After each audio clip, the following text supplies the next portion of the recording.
Cool. And here are my props.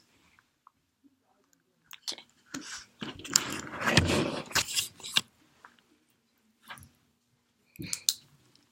Okay. Batman and the Joker. Mario and Bowser. Spider-Man and the Green Goblin. These are all well-known heroes and villains who are famous for their battles and controversies. And while they may be fictional characters, there are plenty of real-life heroes and villains. That's what I'm going to talk about today. That's right, talk about the infamous controversy between butter and margarine. But which one is the hero? And which one is the villain? There's a lot of confusion. The Mayo Clinic website says that in terms of heart health, margarine tops butter. I disagree. I contend and propose to you today that butter is better than margarine. Don't believe me? Well, let's take a look at what butter and margarine are, their health effects, and what it all means for you. Now, no hero or villain is complete without a backstory. So let's start with butter. The making of butter is actually quite simple. Milk, cream, and salt are churned together until clumps of butter start to form. These clumps are then strained out and pressed together until a clump of butter is formed, and then you have some freshly made butter you can use on your toaster and whatever you want. Chemically, butter is a combination of triglycerides and a host of fatty acids. Now, margarine, on the other hand, is a little bit different. According to James Margarine, who wrote an article, Butter versus Margarine, A Healthy Debate, that historically margarine traces back to France in 1868. When Emperor Napoleon III commissioned a group of people to come up with a substitute for butter that was both cheap to make and affordable for the people. The process of making margarine is also a little bit complicated. First, you extract oil from plants like safflower or sunflower. You clean the oils, hydrogenate them, a process we'll get to in a little bit.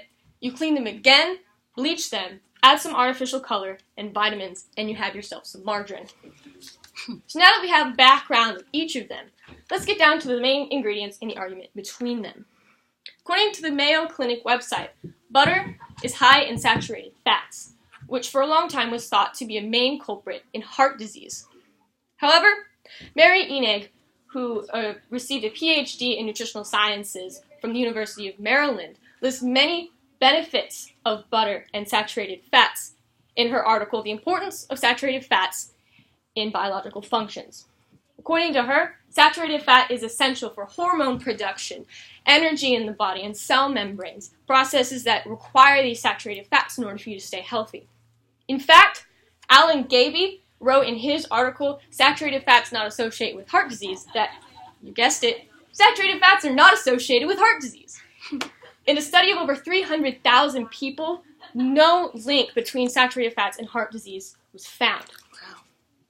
So what about margarine? Remember the process hydrogenation I told you about earlier? Well, basically, fats are structured something like this. It's usually a lot more complicated than this, but you get the gist. It's made up of carbon atoms and hydrogen atoms that are linked together. The body uses these in numerous ways, and they can fit in wherever the body needs them to go. The process of hydrogenation is described by Esther Inglis Arkell, senior reporter for the IO9 website, in her article, What is Hydrogenation and Why is it in All of Your Food?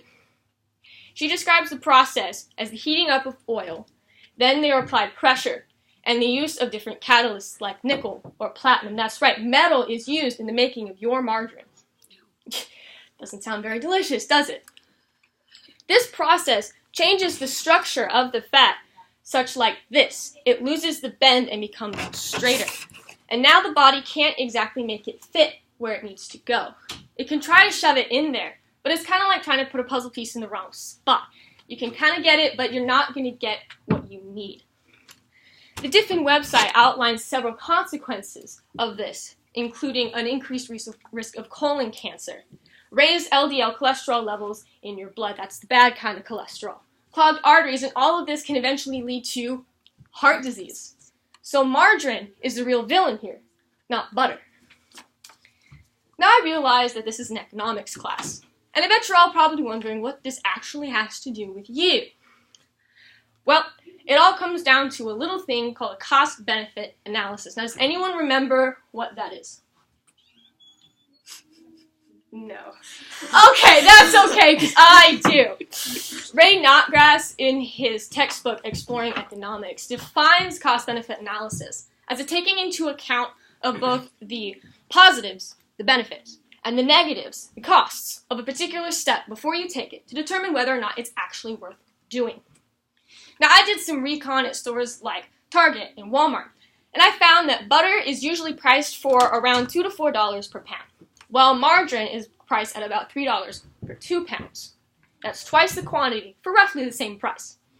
And at this point, it may seem like margarine is more economical, but really, what are you buying?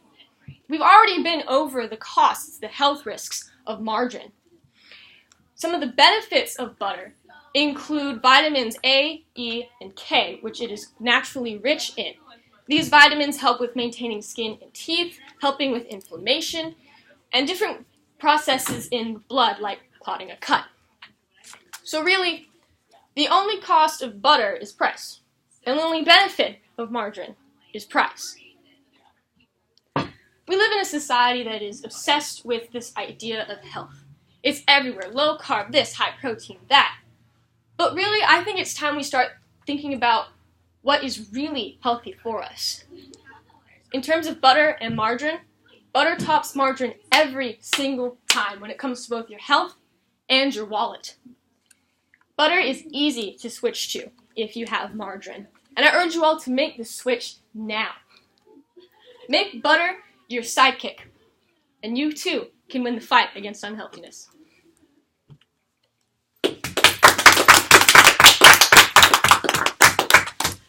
Any questions on the topic?